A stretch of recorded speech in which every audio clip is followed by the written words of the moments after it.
everyone, this is Letty for the Metal Cell podcast. I'm joined by Josh and Ben from InVisions. How are you doing, guys? Doing good, thank you. Hello. Thanks for having us. Of course, no problem. Maybe if you want to introduce your roles in the band for our listeners. Yeah, I am the drummer. Don't know why it took me so long. That was Josh as well, by the way. I'm Ben, I play the triangle. A Stevie T. Yeah, and occasionally shout at people. So welcome to Dublin. It's your first time over. How are you finding the city? Yeah, pretty cool so far. We've honestly not seen much outside of the venue yet, but You've been before. I've never been, so I need to go out and have a look. Because new city, new place. That's it, yeah. Majority of things that these lot I've seen is all just when I was literally driving, it was this is the River Liffey. This is where everything that you're going to want to see is. So you're oh, cool. Looked out my window and then that was that. Nice one. So you got to play Bloodstock in August. How was that experience? Absolutely unbelievable. For our first time there. I mean, I've never, again, I sound like I just don't leave my house. I do, I promise. But I've never been, and it was unbelievable. It was quite surreal, really. Didn't really expect that sort of reaction, so it was a lot of fun. Had a really great time. Yeah, they were super hospitable, weren't they? Yeah. Considering it's more like a thrashy, dark metal. Well, not, you know what I mean. Yeah. That kind of thing instead of metalcore. It went down really well. Fans received it good, and just a really well put together festival, isn't it? Awesome. Why it's been going for so years and it's been so successful. Yeah. Well, I think with Bring Me the Horizon, headlining, What's It Download, I think it's really opening the gates for the new wave of metal to really start, getting in. And the show they put on was absolutely unbelievable. Always. I mean, to be fair, it's Bring Me the Horizon. Of course, it's going to be unreal. Yeah. But it's like you said, it's just bringing the new wave through, and it's awesome. It's really cool. It's a passing of the torch. That's it, exactly. Yeah, that's the best way of putting it. I like that. Yeah. The pressure torch. Dare you to try and sound as good as us? Nope. Couldn't if we wanted to. So to our listeners who maybe haven't heard of you guys before, how would you describe your sound? You've already said it's kind of metalcore-y. Yeah, I'd say very, very much influenced from older bands like Trivium and Killswitch Engage. I never know how to answer this question because I always just say it's metalcore, but then that doesn't really leave much to the imagination. No, true story. Heavy, riffy, singy, good times on tap. Yeah, couldn't say it better myself. To be fair. More like melodic metalcore than anything In some aspects, yeah, but then I don't know because Dope. That's just I'd say punchy and thrashy as well as melodic in areas. I don't feel like we stick to one particular formula. Especially as the band's developed and progressed over the years. We just kind of expand, don't we? And we definitely found what route we wanted to go down after album 2. And we've just kind of been expanding from there, Yeah, that's good for not keeping it stale, No, absolutely, yeah, for sure. The thing is, playing it yourselves as well. You end up getting bored as well, Yeah. If not bored, but accustomed to the same kind of thing. So, yeah, it's definitely the wise move to just explore new avenues and just try out things that we're excited about. Yeah, for sure. Always want to exceed what we think we're capable of. If we go above that. And then we're progressing as musicians as well, and that's how we always want to see it as. Yeah, if it's not a challenge, then what are you doing? Yeah. And as you said, it's more fun for you guys as well, because Metallica are doing the Too Nice thing where they're playing some old stuff and then some new stuff, and absolutely, yeah. No, it's I was really shocked actually at that. Well, I'm not because it's Metallica, the biggest band in the world in metal, but yeah, it's cool. It's cool to see. Big fan. Yeah, couldn't have said it better myself, dude. Yeah. Imagine just having a catalogue that big that you can just headline two nights at twice, and still have hundreds of songs left. I don't think they'll ever touch Lulu again, though. How did the band start? I messaged Lucas. So we were all in different bands. Many years ago. It's weird how time's gone that fast. And then when my band split up, it was after Lucas's band split up, to be fair, and I messaged him saying, what have you got, what's your plan really, because I'm not ready to bail on music yet. And he was like, yeah, fair enough, same. Let's see what we can do. And then he was speaking to Al, because he was in a band with Al previously, and he was like, let's keep going or whatever. And Al was like, no, I don't know if I want to do it anymore, blah, blah, blah. So Bullet for My Valentine played in York at the Barbican. So Lucas and Al went to see that, and then Al, after that, Lucas said, so Al, do you want to start another band? And he was like, yeah, all right then. And then we all met up at a bar called Gibson's in York. It's not a thing anymore. And then a week later, we were in the studio recording Unbreakable. And at this point, we didn't even know Josh, really.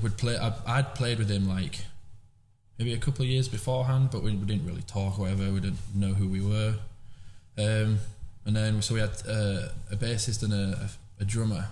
And then our producer was like, because the bassist was planning on staying full time, but the drummer was only ever going to be a stand-in for the music video that we needed to release the music. So our producer at the time, Sam and Joe Graves, they were like, why don't you get in touch with Josh Hardy? Because I think, have you recorded with them before or something? It was weird, like, so my last band, we did literally like one single, which never ended up getting released because like the band broke up.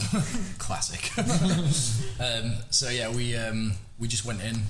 Luckily, the one single that we like tracked there with him obviously was like Sam's introduction to me, like, properly, and like, yeah, just put my name forward to you guys, didn't he?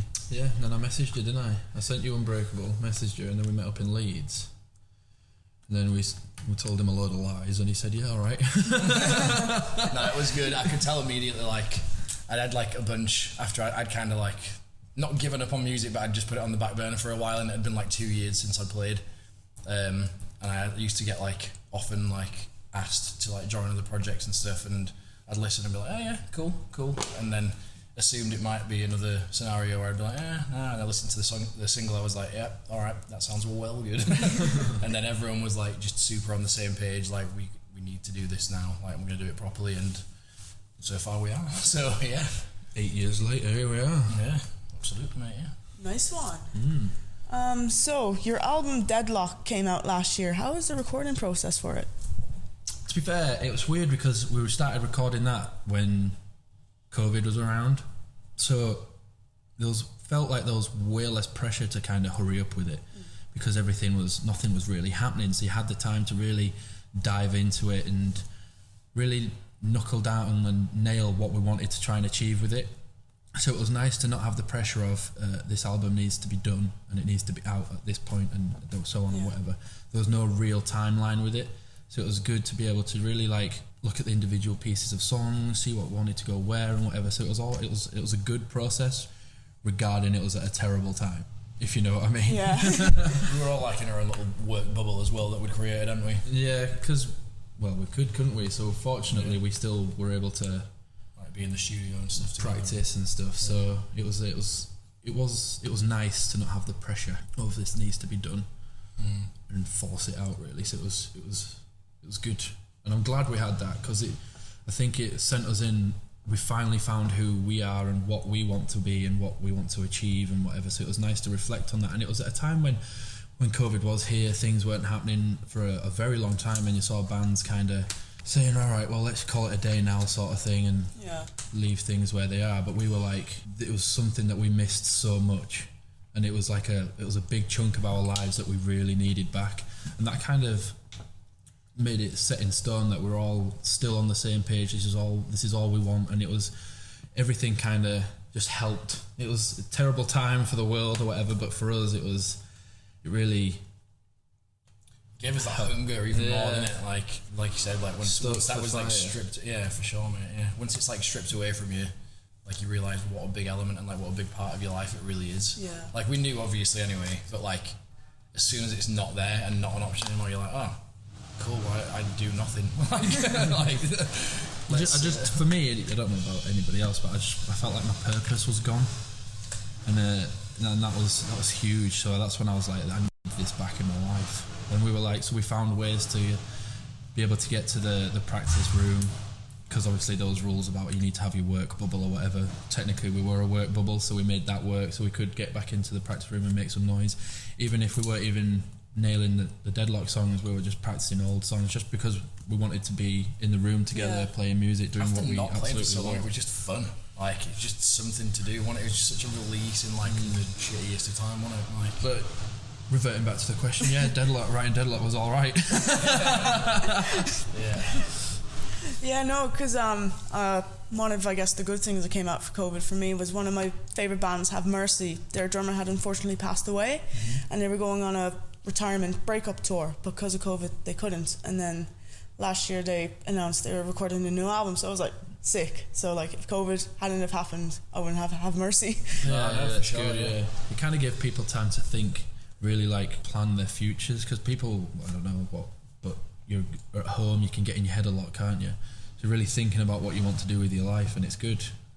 It actually helped us in ways like writing the record as well, didn't it? Like a lot of the actual like title track Deadlock is like in relation to that, like the At Home in Hell with My Misery is like you know, because we couldn't do what we wanted to do. And when I say like less pressure on the writing process, Lucas writes I think 90% of our stuff. Al writes as well, but Lucas was like, it just felt like wasn't pushed, or he didn't have anything in the back of his head telling him this needs to be there, hurry up. He had he just had the time to really focus, and it's awesome, really good. Yeah. It's like the saying after you've got like forever to write your first album, and then after that it's just like there's someone or something that's always cracking the whip. So like it felt like having that first album time all over again. Because like going back to Metallica, like, you know, their Load and Reload albums that came out was, I think James Hetfield says that they kind of proved that anything could be whipped into a song, but like you're listening to it, like they're over an hour long each, I think. And it's just like they could have done without that one. So like, you know, it's good that you guys had time to do it. It's like one of the only positive things, really, wasn't it? Everything else was dog shit. So my favourite song off the album is Fall With Me. Is there a story behind that song, do you know, or? It's kind of raw, so it's quite open, but for me it's one of my favourite ones. It came at such a bad time for me and my family, so my dad's got grade 4 cancer. Oh God, I'm sorry. We were at a really, really terrible time then. He's still around now, which is the best thing ever, but he's still battling that. And it's at a time, if when you're falling apart, just follow me type thing. So it's about being there for somebody, or no matter what they're going through or whatever. That's kind of what it is, and it's a tough one for me to. You know, it's good, mate. Yeah. It's very emotive, and like Ben said, I feel like it's very open-ended. Sorry, like it's open to interpretation to anyone that, you know, like the lyrical content in there is very perceivable and relatable, I guess, to many situations. Yeah, it's a deep one anyway. No, for sure, yeah. For me, yeah, but it's one of those ones, the way it's written, it's people can connect to it with whatever they've got going on, or I really love that it's open but has such a strong message at the same time. Yeah. So that's also my favourite song. Maybe a bit of a happier question. Do you have a favourite song to play off of it live? Deadlock is a vibe, innit? Annihilist is also a vibe. I mean, Deadlock was like one of those that I found super, super exciting, like early days, just because of how punchy it is. And don't get me wrong, it still goes down really well live. For me, I'd say like in terms of drums and drums only, I'd say Half-Life. Really? Yeah. Cheeky. I was like very, very much excited about that one from the get-go, and then as soon as like it was introduced into like the actual set, I was like, nice. I can have some fun. It's just, because there's just so much going on, and it's just everywhere. Like, I feel like it's like Oscar the Grouch time, you know, where I can just absolutely just let out on every cymbal, every drum, like it's, So everything gets used. That's it, literally, it's just a vibe. If you could collaborate with any musician, dead or alive, who would it be? And you can both give an answer. Within metal or? Anyone. Oh... Alright, just because of his voice and the songs, Michael Jackson. Really? Imagine that. I know, yeah. Whatever. Well good. Yeah, fair. I mean, everything else I don't agree with. But in terms of just music and music only. Yeah, he certainly didn't have like a terrible career, did he? No. But That's then nice also and there's large. like Justin Timberlake's fantastic. He certainly is. Certainly is. I mean, I would- Thriller is untouchable. Thank you. I would have to agree. I really would. Like, I'm gonna have to go with what we all said as a band. Like, we'd never really even thought of collaborating with anyone. We had one person in mind, didn't we?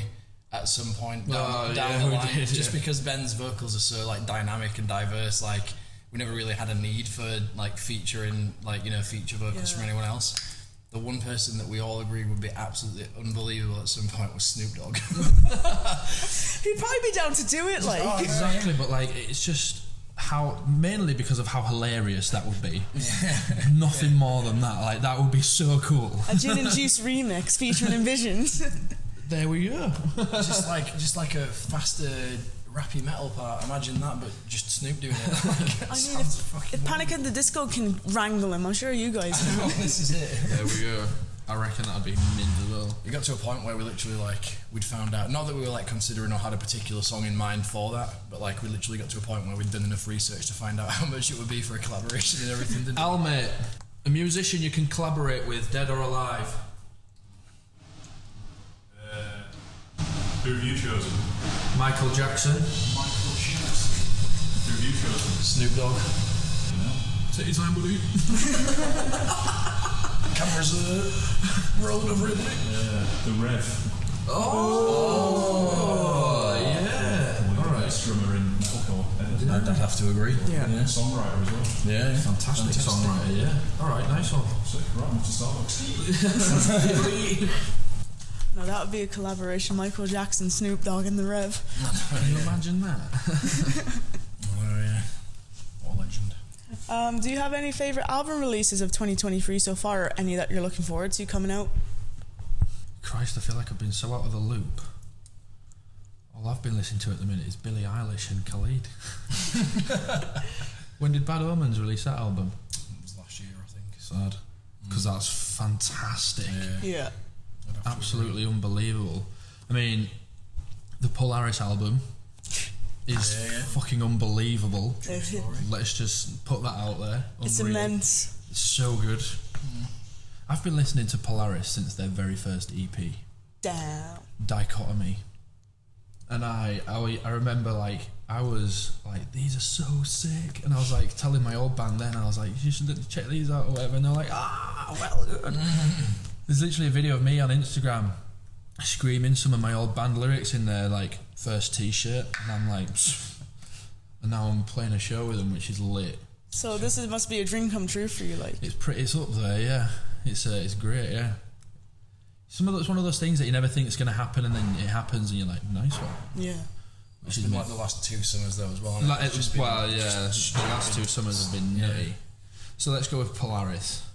fair. For me, it's not a metal band. I'd say they're more It doesn't have to be a metal band. a band called Spanish Love Songs. Yes.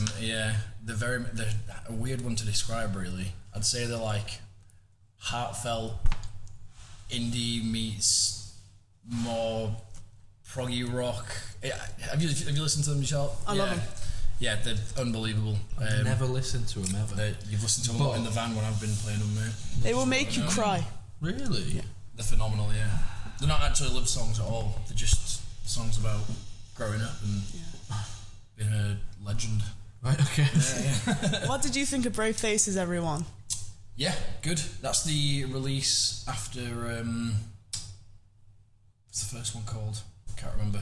But yeah, no, I know which album you mean. Yeah, good. I prefer this more recent one though to the last one, and then the album prior to Brave Faces, Everyone is like probably still my favourite one. Sick. It's just banger after banger. Yeah. Hopefully Terrible with names, so yeah. Sorry. Yeah. Hopefully they get a bit happier, but No, this is it. I feel like the whole like raw emotion kind of things is like a big like USP for those guys because you know it's like things again that people can attach to and like they do because everyone goes through that kind of thing and it's phenomenal. Holding Absence's new album as well is very, very good. Absolutely unreal. They just never miss, so I'm not surprised. It's because his voice is absolutely outstanding, isn't it? Yeah, just fantastic songwriters and very good. Yeah, new records, flawless again. nice. And we're on to our last question. Do you have any advice for anyone wanting to start a band in 2023? Just do it. Have a lot of patience. Yeah. You have to have a lot of patience. And you have to really, really, really want it. Like, you can't just like half-ass anything, because if you do, it's not, well, you're literally going to get out of it as much as you put in. Yeah. If you like put in like 60% into something, like you might not see anything. Like, you've literally got to put every single thing that you have into it, which we've been doing since day one, haven't we? It's got to be done. Yeah. Take everything. Accept the fact you might miss important family time. It's just what you have to do, unfortunately. But the best thing I say is dedication and patience. Absolutely. Yeah, like you have to have 100%. I just, going back to that, I just missed my brother's stag do, which was not ideal. But yeah, there's a lot of things that you definitely end up missing. But again, if the musical drive's there and you want to, you know, progress and do things, like, Those sacrifices have to be made. 100%. And you need a good team around you as well. Everyone needs to be like-minded. Like, you can't have like two of you that really want to do it, and then someone who's like, oh yeah, I'd like to play an instrument. You know, like, you all really need to be 100% in there. Yeah, you need the same direction. Yeah. Accept at the beginning that you're gonna have to like, yeah. Very skin. You're gonna have to put like your own money in there to get things off the ground. And yeah, I would highly recommend social media marketing, because that is also a huge factor. Mm-hmm. Yeah. It's like if you've got a song viral on TikTok now, like, you're guaranteed something. 100%. Any platform really. Like, we sponsored a lot of the ads because you have to, and it's gotten the music to the right people, into the right people's hands, and it's like presented opportunities as a result. Like, without labels and stuff, like, it's literally, the internet is ridiculous power, isn't it? Yeah. I need to start getting those ads. All I get is gambling ads on YouTube. Yeah, it's definitely hit and miss. The algorithms don't always line up. That's how they make the money, you know? Exactly. I imagine Betfred's got a few more tennis than we do. Guys, thank you so much for sitting down and talking to me. Thank you for having us. It's been a pleasure. Of course. Thank you. And Deadlock is out now. Hell yeah. It certainly is, yeah. We've also got some very, very new music coming It's very, very very soon. Yeah. Can't tell you when or what, but it's this year. I'll keep an eye on the socials. Hell yeah. Nice. Yeah, appreciate it. Thank you, guys. No problem.